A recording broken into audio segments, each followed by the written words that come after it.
This 4th of July wasn't just any Independence Day, it was America's 250th birthday, and travelers were expected to show up in record numbers.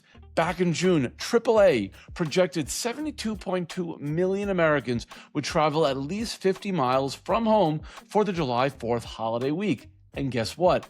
That demand most definitely shows up in Lighthouse's hotel pricing data. So let's get into it.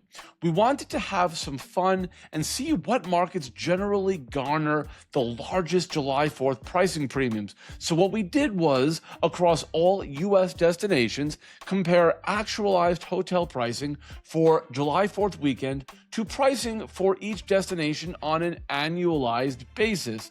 And we did this for 2025 as well as 2026. And note that for 2026, given that we're in the middle of the year, the annualized pricing we used comprised of actualized pricing through July 5th and advertised pricing through the balance of the year. Obviously, advertised prices can and will evolve, but we're applying this metric consistently across the board, and it'll give us a good approximation of what destinations really drive July 4th pricing.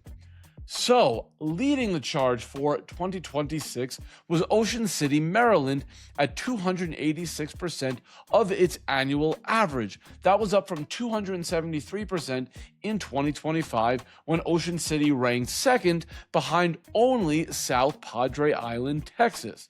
So we see some consistency year over year. And so why Ocean City? I think its proximity to and accessibility from the DC, Baltimore, and Philadelphia metros, combined with free beaches, a major fireworks show, and a packed boardwalk, continue to fuel its dominance as a prime July 4th destination for millions. Traverse City, Michigan vaulted to second place, likely experiencing a boost driven by its 100th National Cherry Festival, which kicked off on July 4th and typically draws over 500,000 visitors each year. No surprise to see South Padre Island in the top three. Like I said a moment ago, they were number one in July 4th premium in 2025. The Texas State Senate officially deemed South Padre Island the fireworks capital of Texas. They have warm Gulf waters, they have a walkable entertainment district with bars and restaurants for prime firework viewing, and it's relatively accessible drive-to destination from Texas population centers like Houston, like San Antonio, and Austin. Looking at the broader top 10, 8 out of our top 10 cities posted higher weekend premiums in 2026, seen here in teal, compared to 2025, seen here in orange, which is interesting considering our 2026 annualized pricing includes advertised rates for the second half of the year.